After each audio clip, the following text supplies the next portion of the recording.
सौरभ दुबे। सौरभ दुबे, देखिए पूजा जी, सबसे पहले तो कांग्रेस की जो सरकार केरला में बनी है उसको बहुत बहुत बधाई। और मुख्यमंत्री के रूप में वीडी सतीशन जी को जो है हार्दिक शुभकामनाएं।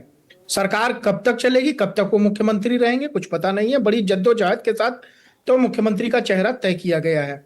और यही परिस्थिति हम देखते हैं कि कांग्रेस की सरकार जहां भी बनती है, चाहे वो तेलंगाना के अंदर हो, चाहे राजस्थान के अंदर जो स्थिति थी, वही स्थिति केरला के अंदर दिखाई दे रही है। और मुझे लगता है कि देखिए, जिस प्रकार से आम आदमी पार्टी के प्रवक्ता ने बड़ी यहाँ पर जो है बातों को जिस तरह से रखा, उनको शर्म आनी चाहिए। उन्होंने क्या कहा कि केरला की जनता पढ़ी लिखी है, इसलिए उन्होंने कांग्रेस को चुन लिया। इसका मतलब क्या बाकी स्टेट की जो महाराष्ट्र, हरियाणा, उत्तर प्रदेश, बिहार, मध्य प्रदेश, बंगाल की जनता वो जो है वो पढ़ी लिखी नहीं है? देखिए, ऐसे ही बयानों के कारण विपक्ष का जो है वो समूल नाश होता जा रहा है।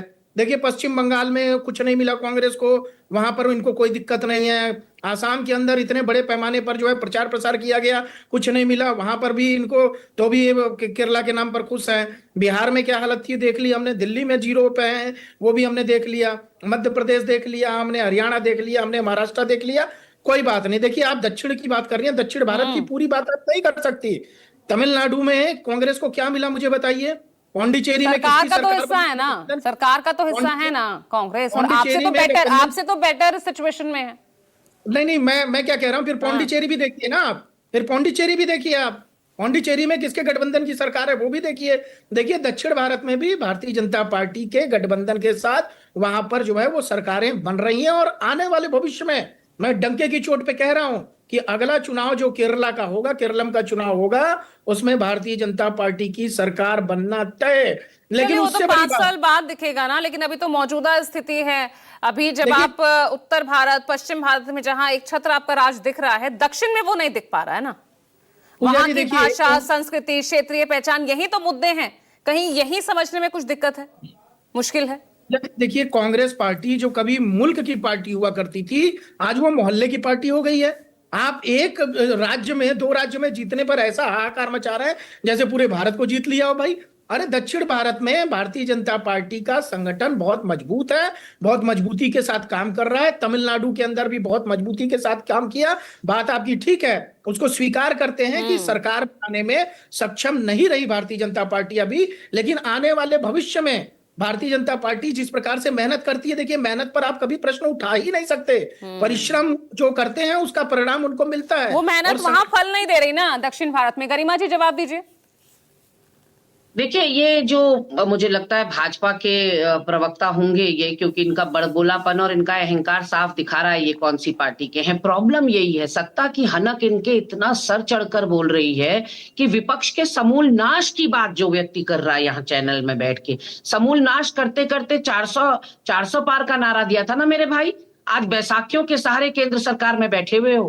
किस तरह की सरकार तुमने जम्मू कश्मीर में और बिहार में चलाई वो देश से छुपा हुआ नहीं है। तो अगर तमिलनाडु में कांग्रेस साथ में रह के सरकार चला रही है तो वो कोई बात नहीं, तुम बिहार में गलबैया डाल के सरकार चला रहे हो तो वो सब कुछ है, अपनी सरकार बताते हो। और कैसे तुमने जम्मू कश्मीर में जिस समय यूज एंड थ्रो किया वहां की मुख्यमंत्री का, वो भी किसी से छुपा हुआ नहीं है। तो कहीं ना कहीं देखिए, एक बारीक लाइन होती है संस्कारों में, सभ्यता में, जो ये भाजपा के प्रवक्ता भूलते चले जा रहे हैं। और ये कालिदास जैसे टहनी पर बैठा था ना, उस टहनी को काटने लगा था खुद ही। तो उसी तरह का भाजपा कर रही है, कह रही है विपक्ष का समूल नाश होगा इस देश में। विपक्ष का समूल नाश होगा तो कौन, आप बताइए, लोकतंत्र में आवाज उठाएगा? कौन सत्ता से? तो आपके अलावा भी बचा ही कौन है यहाँ मजबूत स्थिति में? तो सिर्फ आप ही दिख रहे हैं। अभी यूपी का चुनाव होना है।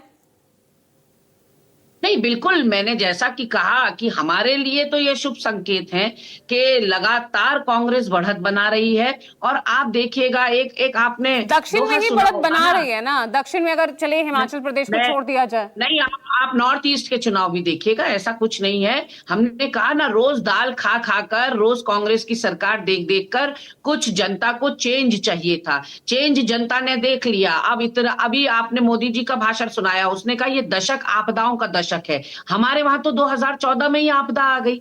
हमारे वहां 2014 से अभी तक आपदा ही तो चल रही है। कभी नोटबंदी के चूल्हे में झोंका जनता को, तो कभी जीएसटी के चूल्हे में झोंका।